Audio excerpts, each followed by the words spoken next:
வாயையும் காதையும் ஒட்ட பிடிச்சு அறுக்கிறக்கா வந்தவன். யார் நீங்க? நின்று பாரு முடிஞ்சா. என்னென்ன கையில நின்று பாரு நீ. நின்று பாரு. ரவி பிரசாத் சிவரஞ்சனியா நில்லு. ரவி பிரசாத் நல்லபடியா ஒழுங்கா மரியாதையா பேசுனா சிவரஞ்சனிட்ட இருந்து மான மரியாதையோட மேடை விட்டு கீழே இறங்கி போலாம். இங்க வா. நீ சத்தியம் பண்ணிவிடு. ஒரு கல்லுல பாறாங்கல்லுல தலைமுடி முளைக்குது இல்ல முளைச்சிருக்கு அப்படின்னு இந்த விநாயகர் மேல சத்தியம். விக்னேஸ்வரர் மேல சத்தியமா? இந்த வருடத்துல ஒரு நாள் வைக்கக்கூடிய இந்த நாடகத்தின் மேல சத்தியமா? ஒரு கல்லுல ரோமம் முளைச்சிருக்கு. தெரியுமா தெரியாதா? தெரியலன்னா தெரியலன்னு சொல்லுங்க, நான் பதில் சொல்றேன். நான் யாருக்கு வரவேற்பு கொடுக்குறேன்? நான் வாழ்த்து யாருக்கு கொடுக்குறேன்னு கேட்குறேன். இந்த சேட்டையெல்லாம் ஏன் வச்சு கூடாது? இது பேரு சேட்டை. இது யதார்த்தத்துக்கு சேட்டைக்கு வித்தியாசம் இருக்கு. வாயை பொத்துக்கிட்டு இருக்கணும். நீங்க வாயை மூடிக்கிட்டு நிக்கணும். எனக்கு தெரியும். வாயை பொத்து வாயை தோறதுக்கலாம். சபை நாகரிகம். என்ன நாகரிகம்? நாரத மகரிஷி யாரும் தெரியுமா? என்ன நாகரிகம் நடந்தது? இப்ப நீ எனக்கு வரவேற்பு கொடுத்தீங்களே, நான் எங்கேயாவது போனா உனக்கு நான் மரியாதை கொடுத்தேன். ஒரு நாரத மகரிஷி உனக்கு நான் வாழ்த்து கொடுத்துக்கிட்டு இருக்கேன். அதை கேட்க உனக்கு வக்கு இல்ல, வகை இல்ல. உன்னை எல்லாம் யாரு வள்ளின்னு விட்டு வந்தது? நீங்க வள்ளின்னு வருவீங்க, நாங்க ஏத்துக்கணுமோ? உங்களை கூட்டிட்டு வந்தாங்களோ சபை நாகரிகத்தோட ஏங்க நீங்க இப்போ ஏதாவது ஒரு முக்கியமான ஒரு விஷயம் பேசி அதுக்கு நான் நிக்கல, ஏன்னா பேச 2 பேரும் தயாராகிறோம். சரி, அப்படி தயாராகிற ஒரு நிலையில இது உங்களை நான் மதிக்காம நடந்துகிட்ட விஷயம் கிடையாது. இது ஒரு யதார்த்தமான விஷயம். ஒரு யதார்த்தமான விஷயத்தை ஏத்துக்கிறதுக்கு அறிவு இல்ல. அறிவு உனக்கு இல்ல, எனக்கு இல்லன்னு சொல்லாத. நீ உனக்கு அறிவு கிடையாது, அதனால நீ உள்ள போயிருக்க. என்னது? உங்களை யாரு நாரதர் ஊட்டிட்டு வந்தா? என்னையவா? ஒரு யதார்த்தத்தை சாதாரண விஷயத்தை ஏத்துக்கிறதுக்கு புத்தி இல்ல. நீ என்ன நாரதர்? நீ வச்ச ஆள் இல்ல நான் ஏத்துக்கிறதுக்கு போறேன். அப்புறம் உங்க நான் வச்ச ஆளு நீ வேணா நில்லுங்க. எனக்கு யாரு வந்தாலும் சரி, உங்க வேஷம் போட்டு சின்ன ஆளு வந்தாலும் சரி, சின்ன ஆளோட நான் பார்த்து பேச மாட்டேன். சரி, எனக்கு பேசுறதுக்கு தக்கன ஆளா இருந்தா தான் நான் பேசுவேன். அது தெரியும். அது இல்லாட்டி நான் வரவும் மாட்டேன், நான் பேசவும் மாட்டேன். அப்படியே இல்லமா? அப்படியே சொல்லுங்க. ஒரு சபை நாகரிகத்தை ஒரு நான் யாருன்னு சொன்னாரு உங்க அண்ணன்? நாரதர்னு சொன்னாரு. நாரதர் தானே சொன்னாரு? ஆமா. நாரதருடைய தன்மைகள் என்ன? நாரதர் ரொம்ப பெரிய ஆளு. பெரிய ஆளு தானே? உயர்ந்தவர். ஒரு பெரியவருக்கு இப்படித்தான் இந்த லட்சணத்துல நீங்க மரியாதை கொடுக்கலாம். காரணம் சொல்லிட்டேன்னா இது யதார்த்தமான ஒரு விஷயம். எப்படி உங்களை தேவையில்லாம வேணுக்குன்னு அவமானப்படுத்தின விஷயம் இல்ல. இருமா ஒரே ஒரு உதாரணம். இனிமேல் தான் செய்யணும். ஒரு உதாரணம் மட்டும் கொடுக்குறேன். இப்போ நீங்க சொல்றீங்கல்ல யதார்த்தம்னு. ஆமா. கத்தி எடுத்து சிவா குத்திவிட்டு நான் யதார்த்தமா குத்திவிட்டு என்ன விட்டுருவாரா? அது எப்படி? தவறு தானே. ஏங்க ஒரு கொலை பண்றதுக்கு ஒரு மனிதனோட நடவடிக்கைக்கு வித்தியாசம் இருக்குல்ல. ஏன் கோவலனை நெடுஞ்செழிய பாண்டிய கொலை பண்ணணும்னு நினைச்சாரு? இல்ல, கொண்டு வருவேன்னு தானே சொன்னாரு. ஆமா, வார்த்தை மாறி தானே கொண்டு வந்துட்டாரு. அப்ப கொலை பண்ணணும்ன்றது திட்டம் கிடையாது, அது ஒரு யதார்த்தமாகவே நடந்தாலும் குற்றமே அப்படின்னு ஒப்புக்கிட்டாரு. இப்ப நீங்க சொல்றீங்கல்ல, பிடித்து கொண்டு வா என்று சொல்வதற்கு பதிலாக கொன்றுவான்னு ஒரு எழுத்து பிளவாயிருச்சு. ஆமா, பிளவான உடனே கோவலனை காவலாளிகள் போய் நேரம் கொண்டு வந்துட்டாங்க. நீதியை நிலைநாட்டுவதற்காக போய் கேட்கிறா யாரு? கண்ணகி. சிலம்பை வைத்து திருப்ப சொன்னாயா, சிலம்பில் உள்ள முத்தை வைத்து திருப்ப சொன்னாயா? அப்பதான் பாண்டிய நெடுஞ்செழிய மண்ணு குழம்பி போன உடனே கோப்பரன் தேவியினுடைய சிலம்பு ஒண்ணுதான களவு வச்சு ஒன்னு அரண்மனையில் இருக்குல்ல, பெட்டகத்தை திறங்க எடுத்துக்கிட்டு வாங்க. கோவலன் கொண்டு வந்த கண்ணகியோட சிலம்பை கொண்டு வாங்க.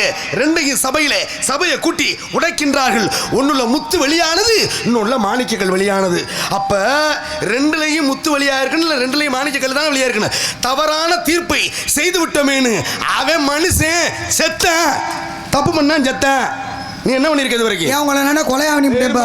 நீ தானே சொன்னப்ப. சொல்லுங்க. நான் யதார்த்தமா சொன்னானா பதார்த்தம் ஒரு நீங்க சொன்ன வார்த்தை என்னன்னா, நான் ஒருத்தர் அப்ப உங்களை கத்தி எடுத்து குத்திட்டு வேணா மன்னிப்பு கேட்போம். அது நான் அதை ஏத்துக்கிட்டா தானே? இல்ல அப்படி இல்ல. எப்படி கொலை பண்ணிவிட்டு அது கொலை தாங்க, கொலை நடந்துருச்சு மன்னிச்சுக்கன்னா நீதிமன்றத்துல நீதிபதி விட்டுருவாரா? வேற யாரு? இல்ல இல்லம்மா, எந்த குற்றத்துக்கோ அந்த குற்றத்துக்கு தக்கன அது தண்டனை. வேற யாரு வந்தாலும் நீ எங்க வேணாலும் போ, நான் வந்துட்டேன்னா இங்கதான் நிக்கணும். நீ முதல்ல நான் சட்டம் போடுறேன். சட்டம் போடுறதெல்லாம் நிப்பாட்டுங்க. ஓன் செவிடாலுக்கு நாள் கிடையாது.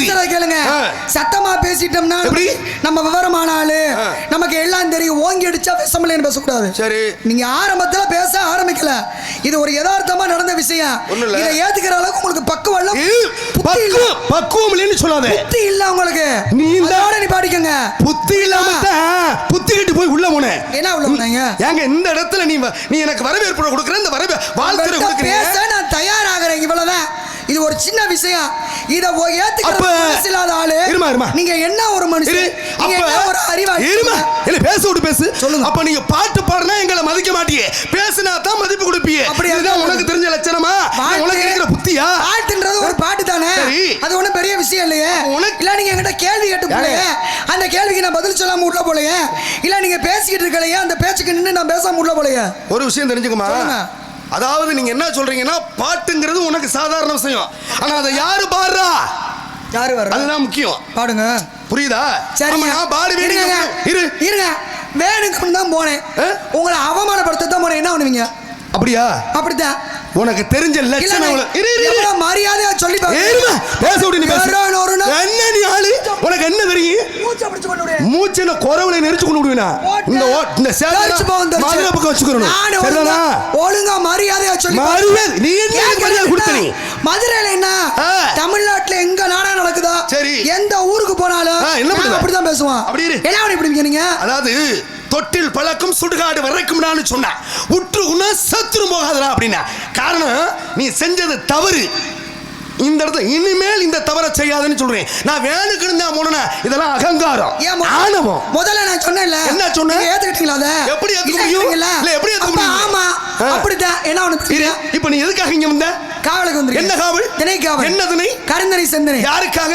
செந்தனை முருகனுக்காக, கருந்தனை எங்களுக்காக. செந்தனை முருகனுக்காக, கருந்தனை எங்களுக்கு. ஏன் கருந்தனை அவருக்கு கொடுத்துட்டு செந்தனை நீங்க வச்சு கொள்ளலாமா? அப்படி இல்ல, செந்தனை என்பது குளிர்ச்சியான தன்மை உடையது. சூடு பொருளை கொடுத்தாருன்னா அவர் என்ன உஷ்ணமாய் வெளியே இருந்து ஓடி போறாரா? குலசாமியை பத்தி பேசுறதுக்கு உங்களுக்கு தெரியல. சாமி எங்க சாமி, சரி எங்க இஷ்டம், நாங்க என்னனாலும் கொடுப்போம். உங்க குலசாமி கொடுங்க, இத கொடுக்காதீங்கன்றது. உங்க குலசாமி யாரு? முருகன். முருகன் தானே? ஆமா. முருகனுக்கு படை வீடுகள் எத்தனை? 6 படை வீடு. இந்த 6 படை வீடு முதல் படை வீடு, 2ஆம் படை வீடு, 3ஆம் படை வீடு, 4ஆம் படை வீடு, 5ஆம் படை வீடு, 6ஆம் படை வீடு. 6 படை வீடு இருக்கக்கூடிய நிலை இருக்கின்றது. ஒண்ணு இல்ல, கையில வச்சிருக்கிறது என்ன? கவனம் வச்சிருக்கேன். கவனம் எதற்கு? பறவை வரட்டா. பறவை ஏன் வரட்டணும்? ஆமா, திரைய வந்து கொய்துருச்சுன்னா எங்க 2 அரிசியை சாப்பிட்டு போனா உங்க வீட்டுல முதலா குறைஞ்சு போகுது. எங்க சாமிக்கு சாமி வச்சு படையல் பண்றோம். சரி, படையல் பண்ற பொருளை நம்ம சாமிக்கு வச்சு கும்பிட்டுட்டு தானே எல்லாத்துக்கும் கொடுப்போம். ஆமா, இது இயற்கையான ஒரு விஷயம் தானே. இதுல என்ன குற்றம் கண்டுபிடிக்க போறீங்க? ஒரு விஷயம் நல்லா தெரிஞ்சுக்கணுமா? சொல்லுங்க. அதாவது வந்து இந்த பறவை வந்து இதுல வாய் வச்சுட்டா எச்சல் ஆயிடும், கைவ குத்த மாதிரி தீட்டாயிரும் பாக்குறியா? சிறுதொண்ட நாயனார் இடத்திலே சிவபெருமான் போய் பிள்ளை கறி கேட்டார். சரி, பிள்ளைய குலுக்கிய வச்சு அவங்க அம்மா குளிப்பாட்டி அலங்காரம் பண்ணாங்க. அலங்காரம் பண்ணோன்னு பிள்ளைய கட்டி பிடிச்சு முத்தம் கொடுக்கணும்னு ஆசை. ஆனா என்ன பண்ணாங்க? முத்தம் கொடுத்தாங்களா? இல்ல. அங்க சிவனடியாருக்காக படைக்கக்கூடிய பொருள் நம்முடைய மகன், முத்தம் கொடுத்தோம்னா பிள்ளைக்கு எச்சிபடுமேன்னு சொல்லி பிள்ளைக்கு முத்தமே கொடுக்காம அந்த சிவனடியார்களுக்காக சமைச்சு கொடுத்தாங்க இல்லையா? ஆமா. அப்ப எச்சிபட்ட பொருளுக்கு இறைவன்ட்ட மதிப்பு இல்ல மனிதர்களை பொறுத்தளவுக்கு. அப்படியே இருங்க. அதாவது வந்து முத்தம் கொடுத்து விட்டால் எச்சில் பட்டு விடும், அதை இறைவனுக்காக படைக்க முடியாது அப்படின்னு தானே பெத்த தாயும் தந்தையும் ஒரு பிள்ளையை அறுத்து சிவனடியாருக்கு சிவனே லீலைகளாக வந்து அடியாராக வந்து எனக்கு சமைச்சு குடுறான்னு சொல்றாரு. அப்ப தலையை கேட்டானா இல்லையா? சீராளன் என்று சொல்லக்கூடிய பிள்ளையை தான் இருக்கிறாங்க, கொண்டாந்து வச்சாச்சு. அற்புதமா சொல்றீங்களே, இதெல்லாம் சொல்ற எச்சில் பட்டா இறைவன் ஏத்துக்க மாட்டான்னு. அப்ப இந்த பறவையோட எச்சில் ஏங்க, ஒரு பால் கறக்குறான், பால் கறக்கணும்னா எதை வித்து விட்டா பசு பால் கொடுக்கும்? இதெல்லாம் எல்லாரும் தானே பேசுறாங்க. ஆமா, இத பேசுறதுக்கு எதுக்கு ரவி பிரசாத் சிவரஞ்சனியா? இல்லமா நீங்க இல்ல, பால் சொல்லி வந்து எச்சிப்படுது. அப்புறம் தேன் வந்து தேனீக்களோட எச்சிப்படுது. இதுல நிறைய பல காலம் அந்த வசனம்லாம் ஓடிக்கிட்டு இருக்கு. இதுக்குள்ள நிறைய விஷயம் இருக்குங்கிறதுக்காக சுட்டி காட்டு. இல்ல ஆரம்பிச்சா அது ஓடிக்கிட்டு இருக்கு, அதை விட்டுருங்க. ஒண்ணு இல்ல, இன்னைக்கு பாத்துருக்கீங்களா?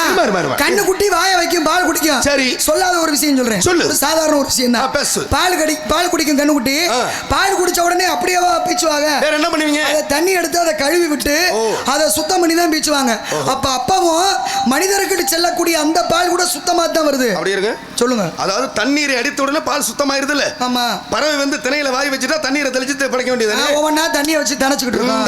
என்ன பேச்சு பேசுறீங்க? ஒரு திணையில போய் தண்ணியை வேணா பாய்ச்சணுமேலு இருமா. இல்ல ஒரு பொருளை வளர விடுறதுக்காக தண்ணி பாய்ச்சுவாங்களா? எதுக்கு நீங்க மட்டும் வாய் பேசிட்டு இருக்கீங்க? நீங்க இருங்க, நீங்க யாரு? நீங்க யாருங்க? நான் நாரத மகரிஷி. அப்ப நாரதர்னா உங்க அண்ணன் சொன்னாரா சொல்லலையா? என்னது சொன்னார்ல? நீங்க சொல்லுங்க, நீங்க சொல்லுங்க. ஏன் நாங்க சொன்னா தான் நீங்க ஏத்துக்குறீங்க? ஆமா. இல்ல நான் தான் நாரதர்னா நீங்க தானே நாரதரே. நீங்க தான் சொல்லணும் விஷயத்தை. நாரத மகரிஷி. உங்க அப்பா பேர் என்ன? பிரம்மதேவன். உங்க அம்மா பேர் என்ன? கலைவாணி. உங்க அப்பாக்கு எத்தனை பொண்டாட்டி? ஆக 3 மனைவிகள் உண்டு. யார் யாரு? காயத்ரி, சாவித்ரி, சரஸ்வதி என்று சொல்லக்கூடிய 3 மனைவிகள் உண்டு. 3 பொண்டாட்டில நீங்க வந்து பிள்ளை அவருக்கு பிள்ளை. உங்களுக்கு மூத்த மகன் 4 பேர் இருக்காங்க. ஆகல இருக்கா தக்கன் வஜிஸ்டர் அத்திரி பிறகு கிருது புலகர் பிளஸ் உங்க கூட பிறந்த 10 பேரு. சரி. அதுக்கு முன்னாடி வந்த 3 ஜனகர் ஜனதன் ஜனதன் ஜனத்குமார் 4 பேரு. ஜனகாதி முனிவர்கள் 4 பேரு. அதுக்கு அப்புறம் தான் நீங்க 10 பேரு. அந்த 10 பேத்துல நீங்க நாரதர். உங்க பாட்டை யாரு? பாட்டை மகாவிஷ்ணு. அந்த மகாவிஷ்ணு எத்தனை அவதாரம் எடுத்தாரு? 10 அவதார கதாநாயகன்னு சொல்லுவாங்க. 10 அவதாரம். 10 அவதாரம். ஆமா. 10 அவதாரம் தானா? இல்ல 14 அவதாரம் மொத்தம் 24 அவதார மகிமைகள் உண்டு. 10 அவதாரம்னு சொல்றாங்கல்ல. சரி. ஒரே இடத்துல பெருமாள் 3 அவதாரம் எடுத்தாரு. எங்க சொல்லுங்க பாப்பா. வல்லாளப்பட்டிங்கிற இடத்தை நிப்பாட்டி விடுவதியா? டக்குன்னு அப்படியே முந்திக்கிறது நமக்கு முன்னால. ஏன் இது என்ன? இந்த சேட்டை உங்க கூட்டம் எல்லாரையும் நான் பார்த்துட்டேன். இருக்கட்டும். புரியுதா? உங்க கூட்டம் எல்லாரையும் பார்த்துட்டு எல்லாரையும் ஓட்டி அடைச்சு போட்டு தான் இங்க வந்து நிக்கிறேன். இது அப்படி ஒரு சம்பவம் நடந்தது. அது குறிப்பா எங்கள்கிட்ட வந்தா வர்றாளுக்கு தான் சம்பவம் நடக்கும். அப்படியா? எங்களுக்கு சம்பவம் நடக்காது. அத்தா, அதாவது என்ன ஒரு தனித்திறமை தெரியுமா உங்கள்கிட்ட? அதாவது வந்து எதிராளி கேள்வி கேட்கறதுக்கு முன்னால சப்புன்னு அடிச்சிடுறது. கேள்வி இல்லைங்க அது. உங்களை பத்திய விஷயம் நாரதரே எதை பத்தினாலும் பேசுறேன். அது தப்பு இல்ல, தவறுன்னு சொல்லல. எனக்கு என்ன பொறுத்தளவுக்கு எப்பவுமே அந்த கால நேரத்தை வீணாக்க மாட்டேன். அது உண்மைதான். அதுக்குள்ள நிறைய தகவல்கள் சொல்லணும். நான் அப்படியே அவ்வளவுதான் எனக்கு முக்கியம். நான் வருஷப்படுத்திட்டு வந்து உனக்குள்ள ஏதாவது ஒரு விஷயத்தை புள்ளி வச்சுட்டு அடுத்து போலாம்னு பார்த்தேன். யோசிச்சுக்கிட்டு இருக்கேன். நாங்க அடிச்சு பிடிச்சிடுவோம். அதனாலதான் வல்லாளப்பட்டி இடத்துல நிக்கிறேன்னு சொல்றேன். ஆனா வாயை காது வரைக்கும் வச்சு பேசுற பத்தியா? நீங்க உங்க வாயை 77 மைல் வாயையும் காதையும் ஒட்ட பிடிச்சு அறுக்கிறக்கா வந்தவன். யார் நீங்க? நின்று பாரு முடிஞ்சா. என்னென்ன கையில நின்று பாரு. நீ நின்று பாரு. ரவி பிரசாத் சிவரஞ்சனியா நில்லு. ரவி பிரசாத் நல்லபடியா ஒழுங்கா மரியாதையா பேசினா சிவரஞ்சனிட்ட இருந்து மான மரியாதையோட மேடை விட்டு கீழே இறங்கி போலாம். அப்படியா? வாயெல்லாம் ரொம்ப அதிகமா பேசுனீங்க வச்சுங்க. சரி. நாக்கு இருக்காது, நாக்க பிடிச்சு அறுத்து விடுவேன். எங்க ஒப்ப மவள நீ முடிஞ்சா செஞ்சு பாரு. செஞ்சு பாரு. நீ பாட்டு நீ செஞ்சுட்ட அப்படினா நீ பெரிய ஆள். பாப்பா வாங்க. நில்லு. நீங்க என்ன அவன் இப்படி வீண் பாக்குறீங்க? எருமை. ஏன் வீண் சவடால் வீண் வாதம்? ஒரே ஒரு விஷயம் சொல்லுங்க. காரணம் என்ன தெரியுமா? என்னுடைய பாட்டன் மகாவிஷ்ணு அப்படியே கோர்த்துக்கிட்டே வந்து நடுவுல அப்படியே பச்சை மரத்துல ஆணி அடிச்சது மாதிரி அடிச்ச. ஆணி இல்ல, நாங்க கடப்பாரி அடிப்போம். ஓ அப்படியா? இடம் கொடுத்தா தானே அடிப்ப. நீ இல்ல, எங்க முடிஞ்சா அடிச்சு பாரு பாப்போம். அடிச்சிருக்கீங்க எடுங்க. அதுக்கு நான் நீ அடிச்சதை எடுத்து திருப்பி அடிக்கிறனா இல்லையான்னு பாரு. பாப்பா வாங்க. என் பாட்டன் மகாவிஷ்ணு எடுத்த அவதார மகிமைகள் ஒரே இடத்துல 3 அவதாரம் எடுத்து விட்டாரு. ஒவ்வொரு சம்பவத்துக்காக ஒவ்வொரு யுகத்திலையும் ஒவ்வொரு இடத்துல தான் போய் எடுத்தாரு. ஆனா ஒரே நிகழ்விலே ஒரே இடத்திலே 3 அவதார மகிமை என்னுடைய பாட்டன் மகாவிஷ்ணு எடுத்தார். எங்க தெரியுமா? ஆலகால விஷம் திருப்பார் கடலை தேவர்களும் அசுரர்களும் கடைகின்ற பொழுது மந்திரகிரி மலையை மத்தாக கொண்டு வாசு என்கிற பாம்பை கயிறாக கொண்டு சந்திரனை தூணாக நிறுத்தி வாசு என்கிற பாம்பை அப்படி கடைகின்றார்கள். கடைகின்ற பொழுது அங்குதான் பாருங்க தேவாமிர்தம் வந்தது. முதல்ல ஆலகால விஷம், அதுக்கப்புறம் தேவாமிர்தம். தேவாமிர்தம் வந்த உடனே அப்ப அங்கு தேவாமிர்தத்தை கொண்டுகிட்டு வந்தவர் யாருன்னு பார்க்கணும். கடைந்து கொண்டு இருக்கின்ற பொழுது மத்து என்ன செய்யுது? கடலை விட்டு தாண்டி பாதாள லோகத்துக்குள்ள போகுது. மந்திரகிரி மலையை மத்தா போட்டாங்களா? அப்ப என்ன செய்யறாரு? உடனே என்னுடைய பாட்டன் மகாவிஷ்ணு கூர்ம அவதாரம் எடுக்கின்றார். ஆமை அவதாரம் எடுத்து கடலுக்குள்ளே புகுந்து அந்த தண்டை முதுகுல வாங்குறாரு. அப்ப ஒரு அவதாரம் ஆமை அவதாரம் ஒன்றாயிருச்சா? இரண்டாவது பாருங்க, அமிர்த கலசத்தோடு தன்வந்திரி முனிவனாக என்னுடைய பாட்டன் மகாவிஷ்ணு இரண்டாவது அவதார மகிமையாக ஒரே சம்பவத்துல ஒரே இடத்துல அந்த கடலுக்குள்ள இருந்து அமிர்த கலசத்தோடு வர்றாரு. இரண்டாயிருச்சா? மூன்றாவது அமிர்தத்தை பரிமாற வேண்டும். ஆக மோகினியாக அவதாரம் தொடுத்து அப்பேற்பட்ட இடத்திலே ஒரு பெருமை சேர்த்தார்கள். அப்ப ஒன்று ஆமை அவதாரம், இரண்டாவது தன்வந்திரி அவதாரம், மூன்றாவது மோகினி அவதாரம். ஒரே இடத்துல ஒரே சம்பவத்துல 3 அவதார மகிமைகளை என் பாட்டை எடுத்த அப்படின்னு சரியா தவறா? சரினா சரி, தவறுனா தவறு. தப்பா இருந்தா நீங்க பேச ஆரம்பிக்கிறேன்னு பாடியிருப்பேன். சரியா இருந்தாலும் தான் பேசாம இருக்கேன். அப்படி இருங்க. ஒன்றும் இல்லை. குலக்கடவுள் யாருன்னு சொன்னீங்க? முருகன்னு சொன்னேன். இன்னி இந்த வா போங்கிற அந்த இடத்துக்காக நின்று போக மாட்டேன். நீ கேள்விக்கு பதில் முடிஞ்சா என்கிட்ட நின்று பாரு. சரி. சரியான பொம்பளை என்கிட்ட நின்று பாரு. குலக்கடவுள் யாரு? முருகன்னு சொன்னேன். முருகன் தானே? ஆமா. முருகனுக்கு முதல் படைவீடு எது? பழனி. முதல் படைவீடு பழனின்னு எப்படி முடிச்சுதான்? நீங்க ஆமா, நீங்க ஆமாங்கறீங்க. நீங்க ஆமா சொன்னா நீங்க ஆமான்னு சொல்லி ஆடிட்டு போவோம். திருப்பரங்குன்றம் சொல்லுங்க. இரண்டாவது படைவீடு திருச்செந்தூர். மூன்றாவது படைவீடு பழனி. நான்காவது படைவீடு சுவாமிமலை. ஐந்தாவது படைவீடு திருத்தணிகை. ஆறாவது படை வீடு பழமுதிர்ச்சோலை. இப்ப 6 படை வீடு இருக்குல்ல? ஆமா. இந்த 6 படை வீட்லயும் ஒவ்வொரு இடத்திலும் ஒவ்வொரு ஆலயங்கள் முருகனுக்காக இருக்கின்றது. ஒரு கோவிலை கட்டினா குலம் தலைக்கும் நான் சொன்னேன். கோபுர தரிசனம் பாவ விமோசனம். பாருங்க, பாவ விமோசனம். ஒரு கோவிலை கட்டினால் புண்ணியம் உருவாகுமா? ஒரு கோவிலை கட்டினா ஒரு சிலையை வச்சா புண்ணியம் தான் கிடைக்கும். ஒரு கோவிலை கட்டி சிலையை வச்சா புண்ணியம் கிடைக்கணும். 21 பேர் செத்து போன முருகன் கோயிலை கட்டி 21 பேர் செத்தே போன கோயிலுக்காக. கோயிலுக்காக ஒரு கோயிலை உன்னுடைய குலக்கடவுள் முருகனுக்கு கோவிலை கட்டுவதற்காக 21 பேர் பலியாகிவிட்டான். நீ தான் சொல்ற கோபுர தரிசனம், பாவ விமோசனம், கோடி கோபுர தரிசனம், கோடி புண்ணியம். கோவிலை கட்டுனா எங்க புண்ணியம் வந்துச்சு? உன் குலக்கடவுளே இந்த நிலையில இருக்க, அப்புறம் நீ என்ன நிலையில இருப்ப? 21 பேர் இறந்து போன எந்த கோவில்? இல்ல நீங்க அங்க இருந்து வரையில கொலவரையில தான் வந்திருப்பீங்க போல, நீங்க பார்க்க வரணும்னு. உண்மையா அதான் இல்ல திட்டம் போட்டு வந்த மாதிரி தான் இருக்கு நீங்க பேசுறது. ஒரு விஷயத்தை நான் சொல்லிக்கிறவா, ஏன்னா கோவிலுக்கு முன்னால ஆலயத்துக்கு முன்னால நான் பேசுறேன். நம்ம 2 பேரும் நடிச்சு 10 வருஷம் இருக்குமா? இருக்கும். எந்த இடத்துல பிரச்சனை வந்து? ஒரு 9 வருஷம் இருக்கு. சிவகங்கை பக்கம். எந்த ஊர் தெரியுமா? ஊர் ஞாபகம் இல்ல. ஊடு முடிகரை. முடிகரை. முடிகரை. முடிக்கரை. முடிக்கரை மேடை 9 வருடங்கள் முடிந்து விட்டது. எங்களோடவே நாடகம் நின்று போச்சு. அப்படி இல்லை இருக்கக்கூடாது. ஆனால் கொலவெறியோட தான் வந்தேன். 9 வருஷத்துக்கு அப்புறம் உன்னை சந்திக்கிறேன்னா சும்மா வருவனா? சும்மா வருவனா? இது இந்த 10வது வருடத்தில் உன்னை சந்திப்பதற்காக ஐயன் விநாயகனுடைய அருள் கிடைத்தது. ஆக சரி நீயும் சம்மதம் கொடுத்த நானும் 2 பேரும் சேர்ந்து நடிக்கக்கூடிய நிலை உருவாச்சு 10 வருடங்களுக்கு பிறகு. ஆனால் வீட்டை விட்டு புறப்படுகின்ற பொழுதே வல்லாளப்பட்டி கூட்டம் வருதுன்னா ஒரு பிரட்டாமல் வரமாட்டேன். முடிஞ்சா சரியான பொம்பளை நின்று ஒரு நீ உண்மையிலே பெரியான். அவரே ஒத்துக்கிட்டாரு. தான் வந்திருக்கேன்னு ஒத்துக்கிட்டீங்க.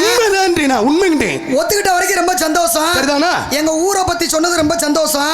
அது ஒரு பக்கம் இருக்கட்டும். எப்பவுமே நான் இந்த ஊரு அதனால சிவரஞ்சனி நான் சொன்னது கிடையாது. சிவரஞ்சனி அவ்வளவுதான். நான் யாரு? என் தாத்தா அதை பண்ணாரு, எங்க அப்பா இதை பண்ணாரு அப்படின்னு சொல்லி ஒரு மனுஷன் வாழ கூடாது, பிழைக்க கூடாது. நம்ம என்ன பண்ணோம், நம்மளால என்ன முடியும் அதை மட்டும் தான் நினைச்சு ஒரு மனுஷன் வாழணும். நான் அதை நோக்கி போறாள். அதனால நீங்க ஊரை சொன்னதுல நான் ரொம்ப பெருமைப்படுறேன். இருந்தாலும் சிவரஞ்சனிட்ட நீங்க என்ன பேச போறீங்க? சிவரஞ்சனி கிட்ட தான் பேச வந்திருக்கேன். ரவி பிரசாத் அவர்களே, சிவரஞ்சனி செய்யறோம் நினைக்கல. சரி, உங்களை சோழியை முடிச்சு கொண்டு விடுவேன் நானு. சரியான பொம்பளை நீ முடிச்சு புடினா நீ உண்மையிலே அப்படியா? ஆமா அப்படியே நான் ஏத்துக்கிறேன்.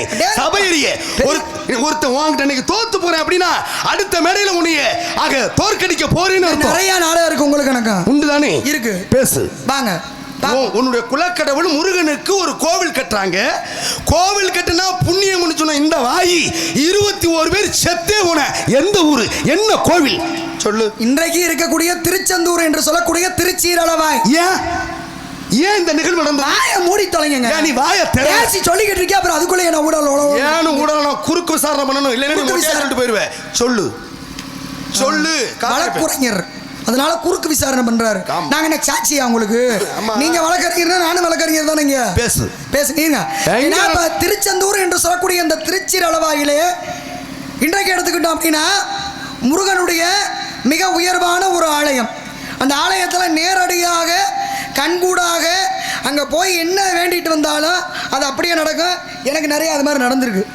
நிறையா விஷயங்கள் நான் போய் முதல்ல வேண்டிட்டு வருவேன். ஒரு 3 மாதம் 5 மாதத்துக்குள்ளே அந்த விஷயம் நமக்கு நிச்சயமாக நடக்கும், கிடைக்கும். அது செல்வமாக இருந்தாலும் சரி, எந்த ஒரு நல்ல விஷயம் நினச்சாலும் முருகனுடைய அருளால் கிடைக்கும். அவ்வளோ ஒரு சக்தி வாய்ந்தவர் அந்த முருகப்பெருமான். அப்படிப்பட்ட அந்த முருகப்பெருமான் அந்த ஆலயத்திலே ஒரு நேரத்தில் கொடிமரம் வைக்கணும். இன்றைக்கி திருச்செந்தூரில் இருக்கக்கூடிய இந்த கொடிமரத்தை வந்து எப்படியாவது எங்கேருந்து எடுத்துகிட்டு வரலாம். ஏன்னா கொடிமரம் இல்லாமல் கோவிலினுடைய மகிமை வந்து எடுத்து காட்ட முடியல. கோவிலுக்கு திருவிழா எடுத்தால் தடைபடுது. அதனால கொடிமரம் வேணும் அப்படின்னு சொல்லி ஆறுமுகம் ஆசாரி அப்படின்னு சொல்லி ஒருத்தர், இந்த ஆறுமுக ஆசாரியினுடைய தலைமையில் 20 பேர் கொண்ட குழு திருச்செந்தூர்ல இருந்து மேற்கு மலை தொடர்ச்சி பக்கம் கிளம்புறாங்க. நல்ல தரமான ஒரு அதாவது கொடிமரத்தை கொண்டு வரணும் அப்படின்னு சொல்லி. அப்போ கொடிமரம் கொண்டுட்டு வரணும். 20 பேர் போனால் தானே கொண்டுட்டு வர முடியும். இவரோட சேர்த்து மொத்தம் 21 மாட்டு வண்டி போகுது. அப்போ 21 மாட்டு வண்டி எடுத்துக்கிட்டு போகும்போது திருச்செந்தூரில் ஒரு முத்தாரம்மனுடைய கோவிலில் போய் சாமி கும்பிட்றாரு. யார்? ஆறுமுக ஆசாரி உள்ளே போய் கும்பிட்றாரு. கும்பிடும்போது அந்த அம்மனுடைய கண்களிலிருந்து கண்ணீர் வழிகிறது. அப்போ அவர் கேட்குறாரு, என்ன முருகன் விஷயமா கொடிமரம் எடுக்கிறதுக்காக மேற்கு தொடர்ச்சி மலை பக்கம் போகிறோம். மொத்தம் 21 பேர் போகிறான். இந்த 21 பேர் போகல இந்த அம்பாளை வணங்கி போகலாம்னா ஏன் இந்த அம்பாளுடைய கண்களிலே நீர் வழிகிறது அப்படின்னு பார்க்குறாரு. அப்போ உற்று நோக்கும் போது அங்கே குரல் கேட்கிறது. என்ன கேட்குறது? போகக்கூடியவங்க நீங்கள் 21 பேர் போகிறீங்கப்பா, ஆனால் அங்கே 20க்கும் மேற்பட்ட உயிர் பலியாக போகிறது செல்லக்கூடிய இடத்துல அப்படின்னு கேட்டுருச்சு. இதை யார்கிட்டையும் வெளியில் சொல்லாத அப்படின்னு சொன்னோடனே அவர் வெளியில் வர்றாரு. மனசு சரியில்லை, நம்மளை நம்பி இத்தனை பேர் வர்றாங்க, ஆனால் கோவில் காரியம் கெட்டு போயிடும், வேற வழி இல்லை அப்படின்னு சொல்லி அந்த பகுதியைச் சேர்ந்த சின்னத்தம்பி மரக்காயர் என்று சொல்லக்கூடிய ஒரு இஸ்லாமியரும் தன்னுடன் அழைத்து கொண்டு செல்கிறார். இஸ்லாமியர் துணையாக வருகிறார். எதுக்கு? திருச்செந்தூர் முருகை கொடிமரத்துக்காக கூட போறாரு ஒரு இஸ்லாமியர். அப்ப கூட போகும்போது எல்லாரும் சேர்ந்து போறாங்க. இவர் சின்னத்தம்பி மரக்காயர் யாருன்னு கேட்டா, அதாவது மை போட்டு பார்ப்பதிலே கை தேர்ந்தவர், நல்ல விஷயத்துக்காக, நல்ல விஷயத்துக்கு மட்டும் பண்ணுவார். அப்ப இவர் அழைத்து கொண்டு மொத்தம் 22 பேர் போறாங்க. அப்படி போகும்போது காக்காச்சி மலைன்னு சொல்லுவாங்க. அந்த காக்காச்சி மலை பகுதியில் பார்க்குறாங்க, நல்ல மரம் கிடைக்கல. இறுதியாக அந்த மேற்கு தொடர்ச்சி மலையிலே ஒரு அருமையான ஒரு தரம் வாய்ந்த சந்தன மரத்தை கண்டார்கள். அப்போ இந்த சந்தன மரத்தை கண்ட உடனே இந்த மரத்தை எப்படியாவது எடுத்துகிட்டு போயிடலாம், 21 மாட்டு வண்டி இருக்குது அப்படின்னு சொல்லி முடிவு பண்ணி வெட்டலானும் போது என்ன ஆகுது அப்படின்னா, மரம் வெட்டுப்பட மாட்டேனுது. அப்போ சின்னத்தம்பி மரக்காயர் என்ன பண்ணுறாரு, மை போட்டு பார்க்குறாரு. பார்த்தா அந்த சந்தன மரத்தில் 21 மாட தெய்வங்கள் உள்ளது. அந்த 21 மாட தெய்வங்களும் இந்த மரத்திலே வாழ்கிறது. அப்போ இந்த மரத்தை தொட்டவே உயிரோட போக முடியாது அப்படின்னு அவர் சொல்லிடுறாரு. சொன்னாலும் வேறு வழி இல்லை. அப்போ வெட்டும் போது என்ன ஆகுது அப்படின்னா, அவங்க மரத்தை வெட்டப்பட்ட அந்த கோடாரி அவர்களுடைய கழுத்தை வெட்டுகிறது. அத்தனை பேர் இறந்து போயிடுறாங்க. ஆறுமுக ஆசாரி மட்டும்தான் உயிரோடு இருக்கார். இவர் திரும்பி பார்க்குறாரு, சின்னத்தம்பி மரக்காயரும் இறந்து கிடக்கிறார். அப்போ 21 உயிர் போயிருச்சு. அப்போ இவரையும் ஆறுமுக ஆசாரியும் துரத்துது. ஏன்னா இந்த 21 மாட தெய்வங்கள் அவர் அங்கே இங்கேயும் ஓடி கடைசியில் இன்றைக்கும் பாபநாசம் போனவங்களுக்கு தெரியும். மேலே அந்த அணைக்கட்டுக்கு மேலே போனோம்னா சொரிமுத்து ஐயனார் கோவில்னு ஒரு கோவில் இருக்கும். அந்த சொரிமுத்து ஐயனார் இடத்திலே அடைக்கலம் புகுந்து உள்ளே போயிடுறார். அப்போ ஐயனார் பார்த்தாரு, 21 மாட தெய்வங்களையும் அழைத்தார். இங்கே வாங்க, இந்த கொடிமரம் என்னோட சகோதரனுக்காக செல்ல வேண்டிய. ஐயனார் யார்? ஐயப்பன் தானே. ஐயப்பன் யார்? முறிய சகோதரன் தானே. என் சகோதரனுக்காக செல்ல வேண்டிய மரம். அதனால இந்த மரத்தில் நீங்கள் கோவிலில் போய் இதே மரத்தில் வாழுங்க, நீங்களே இதை எடுத்து செல்லுங்கள் அப்படின்னு சொரிமுத்து ஐயனாருடைய கட்டளைக்கிணங்க அந்த 21 மாட தெய்வங்களும் அந்த மாட்டு வண்டி 21 மாட்டு வண்டி எடுத்துகிட்டு வந்தாங்கல்ல, அதை ஒன்றாக பொருத்தி அந்த மரத்தை ஒரு மரத்தை வச்சு கொண்டுட்டு போய் கொடிமரமாக இன்றைக்கு திருச்செந்தூரில் இருக்கக்கூடிய அந்த கொடிமரம் 21 மாட தெய்வங்களால் எடுத்து செல்லப்பட்டது, மனிதர்களால் எடுத்து செல்லப்பட்டது கிடையாது, தெய்வங்களால் எடுத்து செல்லப்பட்டது. இன்றைக்கி அந்த 21 தெய்வங்கள் அந்த மரத்திலே உள்ளது. அப்போ மொத்தத்தில் முருகன் கோயிலுக்காக 21 பேர் உயிர் போச்சு. எங்கே அப்படின்னா திருச்செந்தூரில் அந்த கொடிமரத்துக்காக, இறைவனுக்காக. இன்றைக்கு அவங்க அந்த விஷயங்களை வெளிப்படுத்தாவிட்டாலும் ஆனால் நடந்த தகவல் உண்மைதானே. அற்புதம். காரணம் நன்றி, அற்புதம். ஏன்னா உண்மையை சொல்கின்ற பொழுது தடுத்து பேசுவதற்கு அனாவசியமான ஒரு தன்மையாக போயிடும். காரணம், 6 படை வீட்டிலே 2வது படை வீடு திருச்செந்தூர். இந்த திருச்செந்தூரிலே கோவிலை கட்டியாச்சு, கொடிமரம் கிடையாது. அப்போ கொடிமரத்தை கட்டுவதற்காக நீ சொன்ன மாதிரி 21 மாட தெய்வங்கள் உருவாகி ஆக 21 வண்டி மாட்டி ஒரு வண்டி ஆக்கி அப்பேற்பட்ட நிலையிலே கொண்டு வந்து நிலைநாட்டியது. அந்த கொடிமரத்தை செய்தவர் யார் அப்படின்னா ஆறுமுக ஆசாரி. அவருக்கு ஒரு பெருமை கிடைத்தது அந்த இடத்திலே. அதே மாதிரி சிவகங்கை மாவட்டம் காளையார் கோவிலிலே, அந்த காளையார் கோவிலிலே ஒரு தேர் உண்டு. அந்த தேரை செய்தவர் எந்த ஆசாரி தெரியும்? குப்பமுத்தாஸ். அவ்வளவுதான் விஷயம். அப்ப ஆனா எங்க கேட்டா எங்க முன்னாள் நீங்க எட்டு பிடிப்பீங்களோ? நீங்க எங்க தைரியமா நீங்க போய் காமிப்பீங்களோ? இல்ல அவ்வளவு தைரியமா இல்ல உடனே இந்த ஆசாரியா சொல்லினா அந்த ஆசாரி யாரா? இந்த ஆசாரி தெரியாம நின்றுவோமா? இந்த ஆசாரி யாருங்க போது அந்த ஆசாரி தெரியலனா ஏங்க அப்படி கொட்டு விழுந்திருக்கும். கெட்டன முடிச்சு போய் அலையறீங்க. கெட்டனம்ல திறமைக்கு பரிசு. அப்ப உங்கள சோதிச்சா திறமைக்கு பரிசு இருக்கு. குப்பமுத்து ஆசாரி என்ன பண்ணாரு? குப்பமுத்து ஆசாரி தேரை செய்தாருங்களோ. மருது சகோதரர்கள் அவருக்கு எல்லாத்துக்குமே பணம் கொடுத்தாங்க. ஆமா, அவங்கள கொடுக்கும்போது வேணான்ட்டாரு குப்பமுத்து ஆசாரி. வேண்டாம்னாரு முதல்ல. ஏன் அப்படின்னா அவர் முதல்ல தேர் செய்யும் போது பிள்ளையாருடைய சிற்பத்தை செதுக்கும் போது அந்த சிற்பம் ஒடிஞ்சு போச்சு. ஆமா, அப்ப துதிக்கி ஒடிஞ்சு போச்சு. ஏதோ ஒரு கெட்ட விஷயம் நடக்க போகுது, அபிஷேகம் நடக்க போகுதுன்னு அவருக்கு தெரிஞ்சிருச்சு. அப்ப ஓலைச்சுவடி எடுத்து பார்க்கும்போது இந்த தேரை செய்து இதிலே அமரும் அந்த மண்ணே அன்றைக்கு இறந்து போவேன் அப்படின்னு தெரிஞ்சு போச்சு. அதனால அவர் எதுவுமே வேணான்ட்டாரு. அன்றைக்கு வெள்ளோட்டம் கண்டு தேரை எடுக்கக்கூடிய நேரத்தில் என்ன வேணும்னு கேட்டாங்க மருது சகோதரர்கள். அப்ப சொன்னாரா, எனக்கு வேற ஒண்ணு வேணாம், இந்த ஒரு நேரத்தில் கொஞ்ச நேரம் மட்டும் ஒரு நாள் முதல்வர் கேள்விப்பட்டிருப்பான், ஒரு நாள் அரச பதவி, ஒரு நேரம் மட்டும் அரச பதவி எடுத்துக்கொண்டவர் குப்பமுத்து ஆசாரி. அப்ப பாருங்க, இந்த நாட்டுக்காக, அந்த மாவட்டத்துக்காக, அந்த நாட்டில் இருக்கக்கூடிய மக்கள் வாழ்வதற்காக பாருங்க, அந்த அந்த தேர்ல பெரிய மருது உட்கார்ந்தா சின்ன மருது உட்கார்ந்தா தேரு ஆக வெடிக்க கூடும், தீப்பெட்டி எரியக்கூடும். அப்ப நாட்டோட அரசன் போயிட்டா மக்களை யாரு காப்பது என்று ஆக விஸ்வகர்மா வர்க்கத்திலே பிறந்த குப்பமுத்து ஆசாரி, நான் இறந்தாலும் பரவாயில்லை, என் நாட்டு மக்கள் நல்லா இருக்கணும், மன்னன் வாழணும் அப்படிங்கிற தன்மை எடுத்து அப்படின்னு சொல்லி தன்னுடைய உயிரை தந்தார். நீங்க பேர் என்னன்னு தான் கேட்டீங்க. ஆமா, கதையும் சொல்லியிருக்கோம். அது ஊடால சேர்ந்து நம்ம மட்டும் கதை சொன்னா நம்ம நல்ல பேர் வாங்கிருவோமா? அவரை சேர்ந்து அப்படியே வைத்தறிச்ச, வேற ஒண்ணும் இல்ல, உங்களுக்கு வைத்தறிச்ச அற்புதமா சொன்னீங்க. கிடையாது. இதே மாதிரியே நீங்க சொன்ன மாதிரி ஒரு சிம்மாசனத்திலோ ஒரு தேரிலோ அமர்ந்தா ஒரு கெட்டது நடக்கும் அப்படின்னு குப்பமுத்து ஆசாரி தன்னுடைய உயிரை தந்தார். அதே மாதிரிதான் கையை கூட நல்லவன். ஏன்னா தசரதனுக்கு பிறகு யார் அந்த சிம்மாசனத்துல உட்கார்ந்தாலும் சிம்மாசனம் தீப்பற்றி எரியும். அதனாலதான் தான் பெத்த மகனான பரதை இறந்தாலும் பரவாயில்ல, ராமை நாட்டாளனும் நல்லா வாழணும். அப்ப பாருங்க, அதனாலதான் சூழ்ச்சியின் காரணமாக ஆக ராமனை காட்டுக்கு அனுப்பினார். ராமன், லட்சுமணன், சீதா பிராட்டி மூவரும் தண்டகாரண்யம் என்று சொல்லக்கூடிய வனத்திலே 14 வருட வனவாசம் சென்றார்கள். அந்த பெருமைகள் அருமைகள் உண்டு. நெற்றியிலே போட்டிருப்பது பட்டைக்கு மறுபெயர் என்னமா? பசுபதி பாசம். இது யாருக்கு உகந்தது? முருகனுக்கு. நீ யாருடைய பக்தி? நான் முருகனோட பக்தி. முருகனுக்கு முருகன் யாரை கும்பிடுவாரு? அவங்க அப்பா சிவனை கும்பிடுவாரு. முருகனுக்கு அப்பா யாருன்னு சொன்னீங்க? சிவன் சொன்னேன். சிவன் தானே. சிவஸ்தலங்கள் இந்த உலகத்திலே எத்தனை மொத்தம் இருக்கின்றது? 108ன்றாங்க, 1008ன்றாங்க. அதே மாதிரி வைணவ ஸ்தலங்களும் அதே கணக்கில் உள்ளது, இல்லைன்னு மறுக்க முடியாது. இப்ப நீங்க வச்சிருக்கீங்க அந்த விபூதிக்கு நடுவுல ஒரு பொட்டு, அது யாருக்கு உகந்தது? சக்திக்கு உகந்தது. சக்தினா ஆதிபராசக்தி. ஆதி என்றால் முதல், பரம் என்றால் உலகம். இந்த உலகத்திலே முதலாக தோன்றியவள் யாரு? பெண்ணா? ஆதிபராசக்தி தான். வெளிச்சத்தில் இருந்து வந்தவா ஆதிபராசக்தி என்று சொல்லக்கூடிய பெண் தானே. ஒரே ஒரு விஷயம், இந்த ஆதிபராசக்தி உன்னுடைய குலக்கடவுள் முருகனுக்கு தாயார் தானே, விநாயகருக்கு தாயார் தானே. அப்ப தெய்வங்களிலே மூத்த, அதாவது முதலாக உருவாக்கப்பட்ட அந்த தெய்வம். சித்தர்கள் மொத்தம் 18 சித்தர்கள் உண்டு.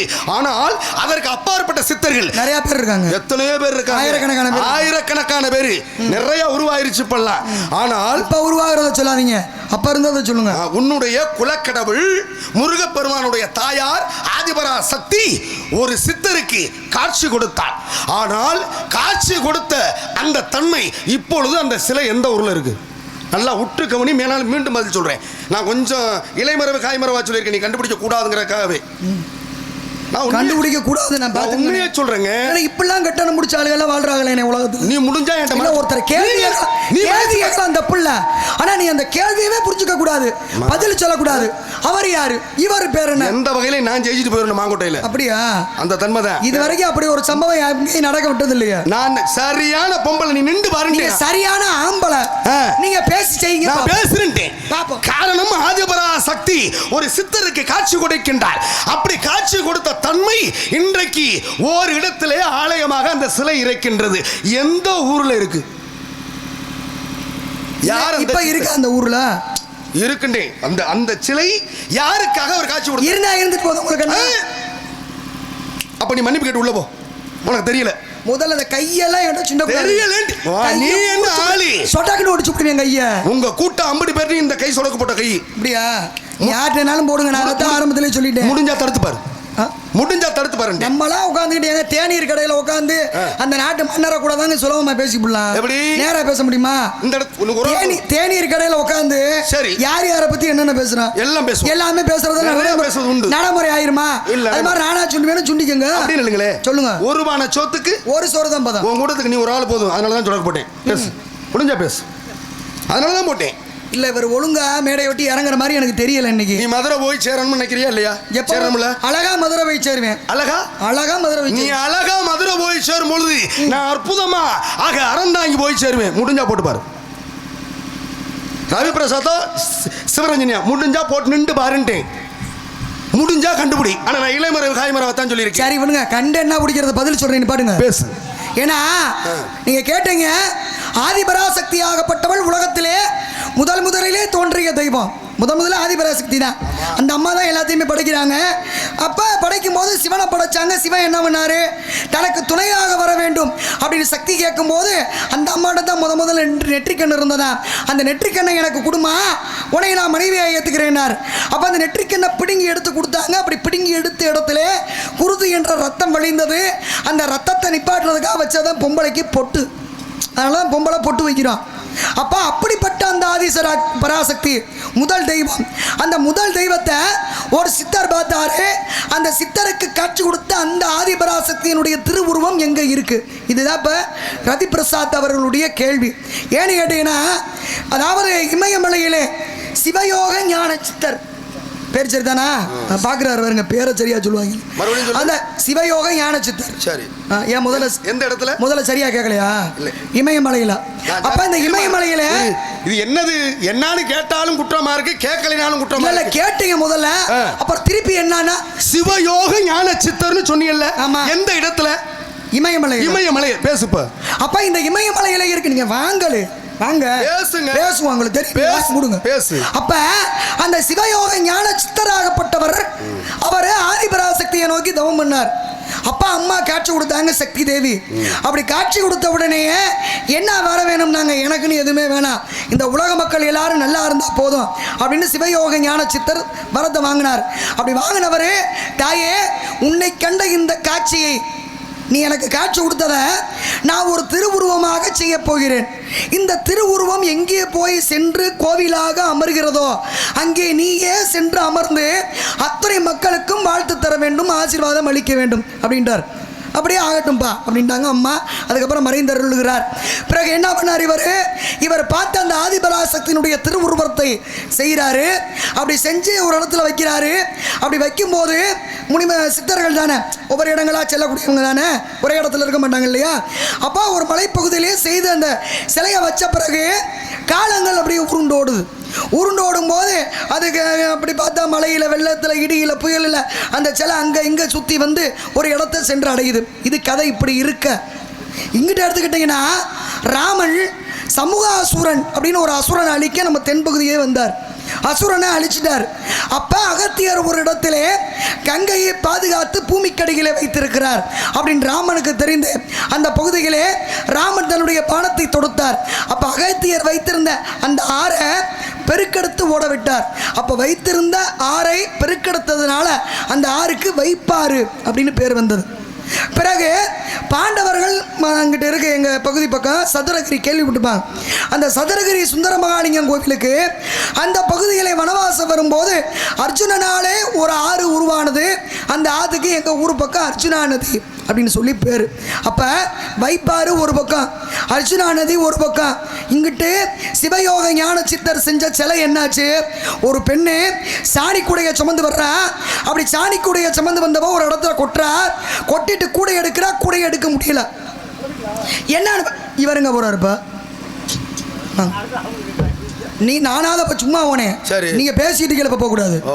உள்ள ஓனேனா நீங்க மறுபடியும் திரும்பி எங்களுக்கு சட்டம் போறீங்களோ? அது எப்படி உள்ள ஓனேனா உள்ள நான் வந்துருக்கேன் உங்களை தேடி. அப்படியா? ஆமா, அங்க இருந்து தரன்னு பிடிச்சி இழுத்துட்டு வந்து மேடையில விட்டுருவேன், பாத்துக்குங்க. அப்படி ஒண்ணு அவசிய கதை. அப்ப என்ன ஆகுது அப்படின்னா, அப்ப அந்த சித்தராகப்பட்டவர் செய்த அந்த சிலை அந்த சாணி கூட கொட்டி எடுக்க முடியாம இருந்துச்சுல, அதுக்கு அடியில இருக்கு. என்னன்னு தோண்டும் போது அந்த சிவயோக ஞான சித்தர் சிலை செஞ்ச சிலை அந்த இடத்துல இருக்கு. அந்த சிலையை இந்த ரெண்டு ஆறுக்கு நடுவில் வச்சாங்க. அந்த அம்மாவை வச்ச நேரம் மாறி பெய்தது. மாறினா மழை, அதனால அந்த அம்மாவுக்கு மாரியம்மன் அப்படின்னு பேர் வச்சாங்க. அப்ப இங்கிட்டு வைப்பாரு, இங்கிட்டு அர்ஜுனா நதி என்ற இரு கங்கைனா நீர், இரு கங்கைக்கு நடுவிலே குடியிருக்கும் காரணத்தினாலே அந்த அம்மாவுக்கு இருகங்கை குடியாள்னு பேரு. இருகங்கை குடியாள்னு சொன்ன மாரியம்மனை தான் இன்னைக்கு இருக்கன்குடி மாரியம்மன் அப்படின்னு சொல்றான். இதுதான் நீங்க கேட்ட சிவயோக ஞான சித்தர் கண்டு அந்த அம்மன் இப்ப எங்க இருக்கு அப்படின்னா இருக்கங்குடி மாரியம்மாவா இருக்கு. வரக்கூடிய அத்தனை பக்தர்களுடைய குறைகளையும் தீர்த்து நோய்களையும் தீர்த்து இதையும் நாங்கள் நேரம் பார்த்துருக்கேங்க. அத்தனை பேர் வருவாங்க, கஷ்டத்துல உடம்புக்கு முடியாம வருவாங்க. நாங்கள் வந்து இப்போ ஒரு வாரம் ஆச்சு சரியாயிருச்சு அப்படின்னு சொல்றதை நான் பார்த்துருக்கேன். அவ்வளவு ஒரு சக்தியான தெய்வம் இது அப்படின்னா அந்த இருக்கன்குடி மாரியம்மன். அற்புதம். காரணம் என்ன அப்படின்னா, இருக்கட்டும், நன்றிண்ணே. காரணம் அவர் கை தட்டினது எனக்கு, உங்களுக்கு இல்ல. உனக்கு தான் நன்றி சொல்றேன். எனக்கு ஒண்ணு நீங்க நன்றி சொல்ல வேண்டாம். உனக்கு வயிற்றுச்சு அப்படி உங்களுக்கு ஆகல. வீட்டை விட்டு புறப்படும்போது சுடுதண்ணி ஊத்திட்டு வந்தேன். இல்ல எனக்கு என்னைய பார்த்தா உங்களுக்கு ஆகல என்று இல்ல. ரத்த கொதிப்பு இருக்கா உனக்கு? எனக்கு என்னமோ நன்றி இல்ல நன்றி. ரத்த கொதிப்பு இருக்காம உனக்கு? ஏன் இப்ப நீங்க நல்லது செஞ்சாலும் குற்றம்ங்கிற, கெட்டது செஞ்சா பார்த்தாலே எனக்கு பத்திட்டு வருது. அப்படியா? ஆமா, எனக்கு வயிறெல்லாம் அப்படித்தான் இருக்கும் உன்னை பார்த்தோன்னே. 9 வருஷத்துக்கு அப்புறம் பார்க்க போறமேனு.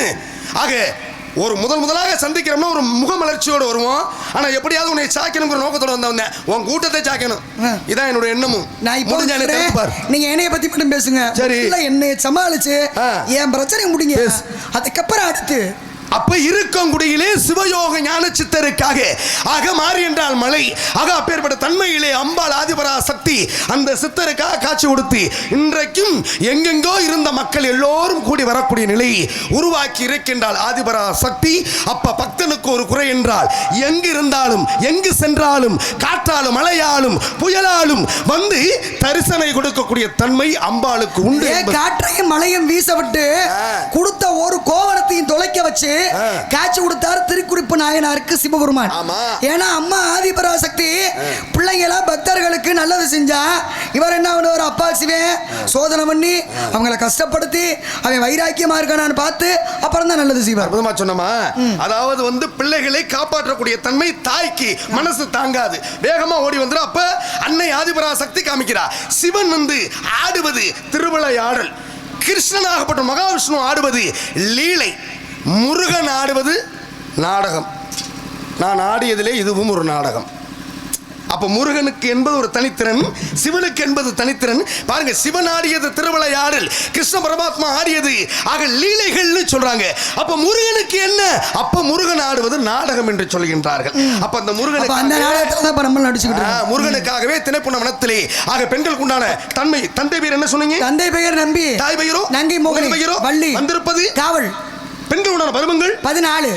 14 என்னன்னா பேதை பதுமை மங்கை மடந்தை அறிவை தெளிவை பேரிளமென் அங்கதை வனிதை இளம்படி மகப ஆட்டி மந்தா மாயோள். அப்ப எல்லாரும் 7 பருவத்தை தான் சொல்லுவாங்க. பேதை பதுமை மங்கை மடந்தை அறிவை தெளிவை பேரிளமென். பேரிளமென் தான் 40 வயசு வரை முடிஞ்சிருதுல. ஆமா, அப்புறம் அதுக்கப்புறம் வயசு இருக்கும்ல. ஆக தன்மையிலே அப்ப பெண்களுக்கு 7 பருவம், 7 14 பருவம்னா அதே மாதிரி ஆண்களுக்கு 7 பருவங்கள் உண்டு. பாலன் மீளி மரபன் திரளன் காலை விடலை முதுகு என்று சொல்லக்கூடிய 7 பருவம் ஆண்களுக்கு. உன்னுடைய உருவத்திற்கு பருவத்திற்கு தகுந்தார் போல உனக்கு மாப்பிள்ளை பார்த்து வந்திருக்கமா? ஏன் நாங்கெல்லாம் கேள்வி கேட்க மாட்டோமா? யாரு உன்னை வேணாம்னா இல்ல நீங்களே இடத்துக்கு வந்துட்டீங்களே. இல்ல மீண்டும் சர்ச்சையை உருவாக்கணும்னு ஆசைப்பட்டீங்கன்னா நீ பேசு. இது என்ன சர்ச்சை? வாங்க. இல்ல உருவாக்கணும்னு ஆசைப்பட்டீங்கன்னா பேசு, தவறு இல்லை. அதனால நான் வந்து தவறா நினைக்க மாட்டேன், என்னைக்கு நினைக்க மாட்டேன். ஆமா. அன்பு அண்ணன் ஆறுமுகம் ஊராட்சி மன்ற தலைவர் அவர்கள் 50 ரூபாய் அன்பளிப்பு வழங்குகிறார்கள். அன்பளிப்பு வழங்கிய அன்பு அண்ணன் அவர்களுக்கு என்னோட சார்பா மட்டும் எங்க அண்ணனுக்கு நன்றி. என்னோட சார்பாகவும் நன்றினே. நன்றி நன்றி. ஊராட்சி மன்ற உறுப்பினர் ஆறுமுகம் அண்ணார் அவர்களுக்கு. ஏன்னா இப்படி இருக்கின்ற பொழுது காசு வேறு வேலை நினைச்சு உயரணும். சொல்லுங்க. வைத்தறிச்ச இந்த மாதிரி ஒரு வைத்தறிச்ச பட்ட புழுமுல பிள்ளைய நான் இதுவரைக்கும் பார்த்தது இல்ல. அந்த காசு எனக்கு தான் கொடுத்துருக்கோம். அப்படியா? சரி இருக்கட்டும். அண்ணன் நடுநிலையில சரி, அவர் வருத்தப்படக்கூடாது. 2 பேரும் சபையில் அப்படிதான். இப்போ உனக்கு மட்டும் கொடுத்துட்டு போயிருந்தாரு. அப்ப நான் பேசுனது தவறா, நான் பேசுனது சரியில்லையான்னு அவர்கிட்ட கேட்டிருப்பீங்க. கேட்டு வாங்கியிருப்பீங்க. கேட்கணும். பாத்துங்க இப்படி நீ என்ன பெரிய ஆளு, நீங்க சின்ன ஆளு பெரிய ஆளுங்கன்னா அப்புறமா அப்ப எனக்கு ஊர் வச்சிட மாட்டீங்க. சூத்தியங்குடி சூத்தியங்குடி சூத்தியன்பட்டி சந்திரன் அவர்கள். சந்திரன் அன்பு அண்ணன் அவர்கள் எனக்கு 100 ரூபாய் அன்பளிப்பு வழங்கியுள்ளார்கள். எனக்கு அன்பளிப்பு வழங்கிய அண்ணன் அவர்களுக்கு நன்றி. இதெல்லாம் வைத்தறிச்ச பாருங்க. 50 ரூபா அண்ணன் கொடுக்குறாரு, என்னை வச்சுக்கிட்டு உனக்கு 100 ரூபா கொடுக்குறாரு. இதெல்லாம் ஆக 2 பேருக்கு ஏதோ பொருதி விடுறாருன்னு நினைக்கிறேன். முடிஞ்சா 10 எரிஞ்சு பாரு. இப்ப என்ன கேட்கணும்னு நினைக்கிறேன். சரி, இப்ப மண்ணில விதை போட்டா என்ன ஆகும்? மண்ணில விதை போட்டா முளைக்கும். கண்டிப்பா ஏதோ ஒரு செடியோ கொடியோ புல்லோ தாவர வகை முளைக்கும். ஏதோ ஒண்ணு முளைக்கும். முளைச்சுதான் ஆகணும். கல்லுல ஓட்டா முளைக்காது. கல்லுல கொஞ்சோண்டு மண்ணு கிடந்தா அதுல விதை கிடந்தா வேணா முளைக்கும். பாறையில கூட மலையில கூட எங்கிட்ட வேற உண்டு ஏதாவது ஒரு செடியோ கொடியோ வரக்கூடிய காட்சியை பார்ப்போம். பறவைகள் எச்சமிட்டதாலே அந்த பாறையினுடைய விரிசல்லே மழை பெய்து அதன் மூலமாக விருச்சக வரக்கூடிய நிலை உண்டு. இருக்கு. நான் என்ன கேக்குறேன், கல்லுல இருந்து முடி வருமா? முடினா என்ன புரியல எனக்கு. தாவரம் வருமா? முடினா இதான முடி. ரோமம் தலையிலே ரோமமா? ஆமா, கல்லுல ரோமம் வருமா? இதுவரைக்கும் சரித்திரம் கிடையாது. சரித்திரம் இருக்கு. இல்லங்கிற இருக்குனா? ஆமான்றல. நீ என்னம்மா பேசுற? என்ன பேசுறேன்? என்ன தரையில புராணம் தான் பேசுறேன், கதை தான் பேசுறேன். அதுக்காக நீ இல்லாதவன சொல்லுவ. உனக்கு 100 ரூபா அன்பளிப்பு கூட கொடுத்துட்டாங்கறதுக்காக பேர் வாங்குறதுக்காக இல்லாதவன சொல்லுவ. நான் என்ன காதுலயா பூச்சி வந்திருக்கேன், தலையில சுத்தி வந்திருக்கேன். அண்ணே தயவு செய்து யாராவது ஒரு 100 ரூபாய் கொடுத்து. இல்ல என்ன நீ அர்த்தத்துல பேசுற? அதையே சொல்லி இல்ல அதான் கேக்குறேன். ஒரு மண்ணுல விதை போட்டா விதை முளைக்கும். மண்ணுல விதை போட்டா முளைக்கும். கல்லுல கூட பாறையில இன்னைக்கு செடி முளைச்சிருக்கு. நான் அதெல்லாம் கேட்கல, அதான் சொல்லிட்டோமே. கல்லிலே ரோமம் முளைச்சிச்சு. எங்க முளைச்சிச்சு தெரியுமா தெரியாதா? தெரியலன்னா இனிமேல நடிக்க மாட்டேன். வாகன இடத்துல மாத்தி விட்டுக்கலாம். அதிகபட்சமான பேச்சுக்களை பேசக்கூடாது.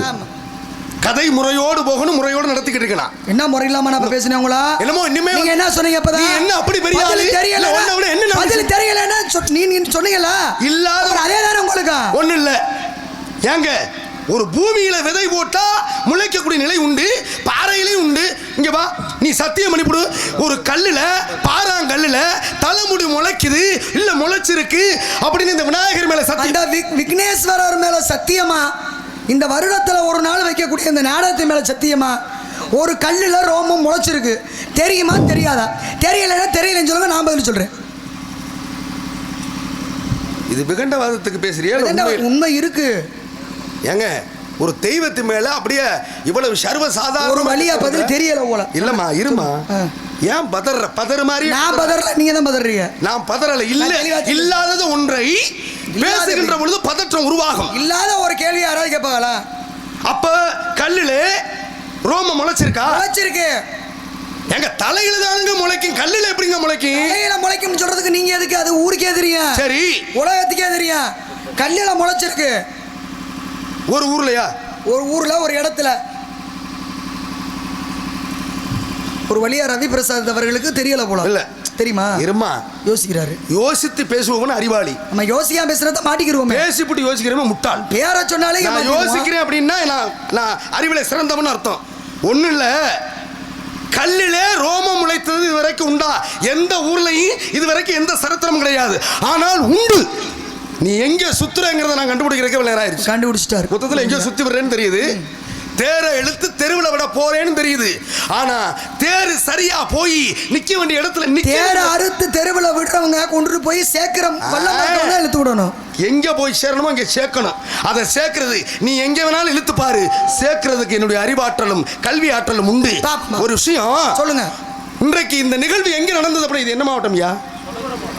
இந்த புதுக்கோட்டை மாவட்டத்துக்காக பெருமை. நீ கேட்ட கேள்வி எங்க தெரியுமா நடந்த நிகழ்வு? கல்லில போய் ரோம தலைமுடி முளைக்குமா? ஆனா முளைத்தது புதுக்கோட்டை மாவட்டம் குடுமியான் மலையிலே. நீ எங்கேயோ சுத்துறன்னு என்கிட்ட ஒருத்தவங்க இந்த கேள்வி கேட்டாங்க. உங்களுக்கு தெரியுமா? நான் கேட்டேன். அவ்வளவுதான். அற்புதம். விஜய ரகுநாத தொண்டைமான் ஆட்சி காலத்திலே பாருங்க, அந்த இடத்துக்கு, அதாவது கல்லிலே ரோமம் முளைத்ததற்கு அப்புறம் தான், குடுமி வந்ததுக்கு அப்புறம் தான் அவருக்கு பேர் குடுமிநாதர். அதே மாதிரி பாருங்க, குடுமியான் மலைன்னு பேரு. ஆனால் அந்த ஊருக்கு ஆரம்பத்திலே ஒரு பேரு திருநள்ளக்குன்றம்னு பேரு. திருநள்ளக்குன்றமாக இருந்ததுதான் குடுமியான் மலையாக மாறியது. ஆக விஜய ரகுநாத தொண்டைமான் ஆட்சி காலத்திலே அர்ச்சகர் இங்க இருக்காரு. தினந்தோறும் அர்ச்சகர் என்ன பண்ணுவாரு? ஆக நேரம் அரண்மனைக்கு வருவாரு. மந்திரியார்ட்ட பெட்டகத்தை திறக்க சொல்லுவாரு. நகைகளை பூரா வாங்குவாரு. நேரா போய் அந்த சிவனுக்கு என்ன பண்ணுவார்? குடுமிநாதருக்கு அலங்காரம் செய்துவிட்டு எல்லாத்தையும் பையில போட்டு நேரா கொண்டாந்து கணக்கிடணும் அரண்மனையில். ஐயா, நான் வாங்கிட்டு போன நகை சிவனுக்கு அலங்காரம்லாம் முடிஞ்சிருச்சு, நல்லா பார்த்துக்கங்க, நான் கொண்டு போன நகை இவ்வளவுதான் கணக்கிட கொடுக்கணும். இப்படி தினந்தோறும் போய் கொண்டு வந்து கொண்டிருக்கின்ற பொழுது ஒரு நாள் என்ன செய்யறாரு? நேரா போறாரு. அர்ச்சனை ஆதாரங்களை பார்க்கிறாரு. பூஜை வழிபாடுகள் முடிந்த உடனே அப்பதான் ஒரு பையில போட்டு எடுத்துக்கிட்டு நேரா வர்றாரு. அவருக்கு ஒரு காதலி. யாருக்கு? அந்த அர்ச்சகருக்கு ஒரு காதலி, மறைமுகமான காதலி. யாருக்கும் தெரியாம ரெண்டு பேரும் சந்திச்சு பேசிட்டு வர்றாங்க.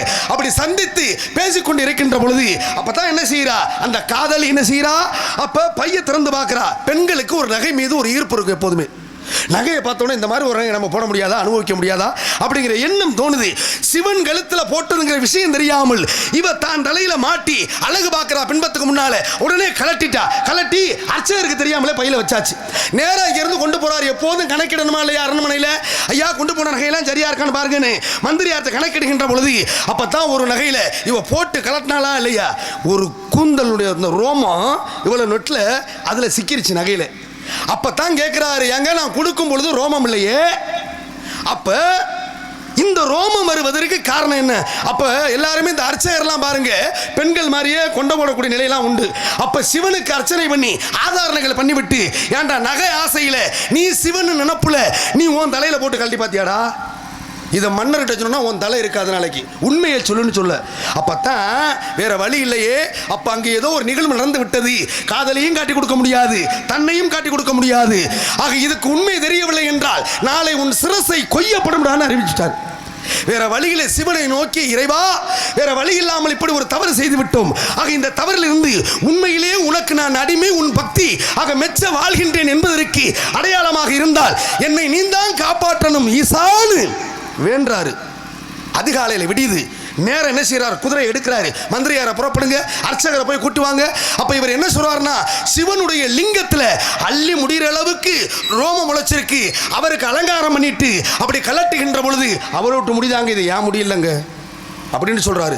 நேத்து நான் போய் பார்த்துட்டு வர்றேன், சிவலிங்கம் மொட்டையா இருக்கு. இன்னைக்கு ஒரு நாளைக்குள்ள எப்படி அள்ளி முடிகிற அளவுக்கு இவ்வளவு நீளத்துல ரோமம் முளைக்கி எங்க கதவத்திர நான் பார்க்கிறேன், இல்லைன்னா உன் சிரசை கொய்து விடுவேன்னு சொல்றாரு. நேரம் இங்க இருந்து போறாங்க அர்ச்சகர், மந்திரியாரு, ஆக மன்னர் 3 பேரும் போகின்ற பொழுது கதவை திறந்த உடனே அப்ப பக்தனை காப்பாற்றுவதற்காக பாருங்க, ஆக அள்ளி முடிகிற அளவுக்கு சிவனுடைய லிங்கத்திலே முடி முளைத்திருந்தது. குடுமிநாதர் என்ற பெயர் சூட்டி இன்றையிலிருந்து இந்த ஊருக்கு ஆக குடுமியான் மலை என்று பெயர் சூட்டுகிறேன்.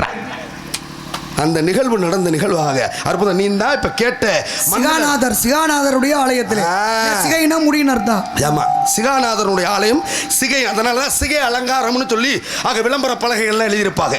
ஆக அற்புதமாக இந்த நிகழ்வு கேட்ட கேள்விக்கு பதில் சரியா தவறா மலை என்று சொல்லக்கூடிய அந்த திருக்கோவிலிலே நடந்த ஒரு விஷயம் அற்புதம்.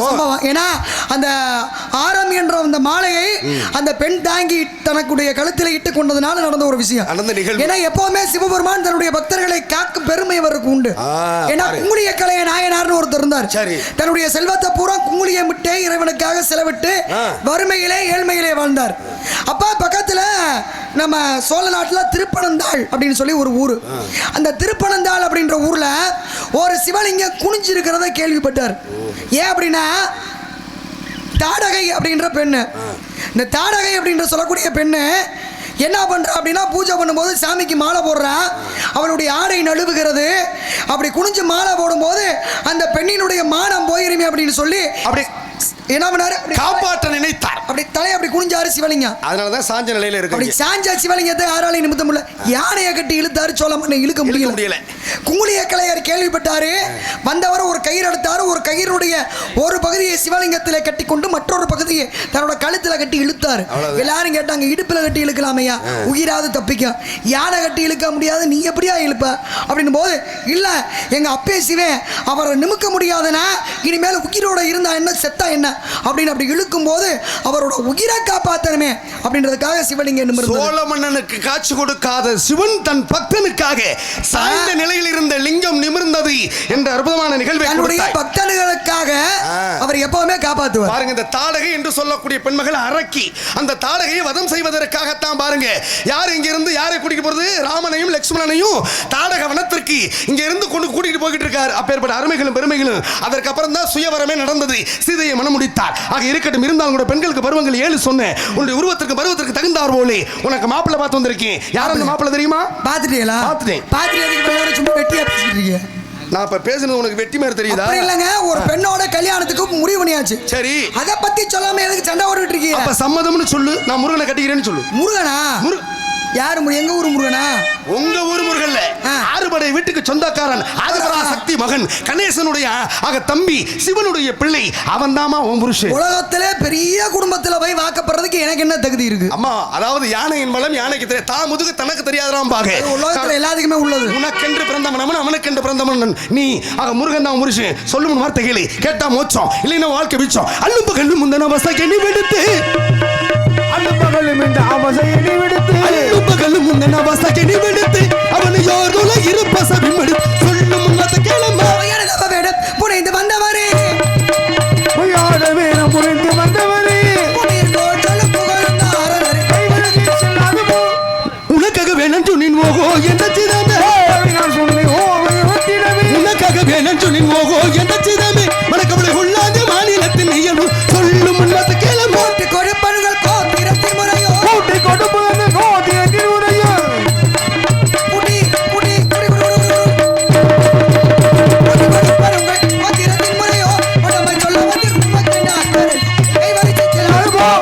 பார்த்து கூட்டி கொடுப்போம் கேட்டு விட்டாயா? நீ எல்லாம் உன்னை வெட்டாம அறுவலா வீட்டுல வைக்கலாமா, இல்ல உன்னை தான் கட்டாம விடலாமா? இந்த சூரியஸ்தமா இருக்கும் முன்னால் அந்த சிக்கல் சிங்கார வேலை உரச்சீதி உனக்கு அவனுக்கு திருமணத்தை முடிக்காவிட்டால் என்பது நாரதம் இல்ல, அனுதிரம் பிரம்மம் முடிச்சும் இல்ல. இது சத்தியம், இது சத்தியம்.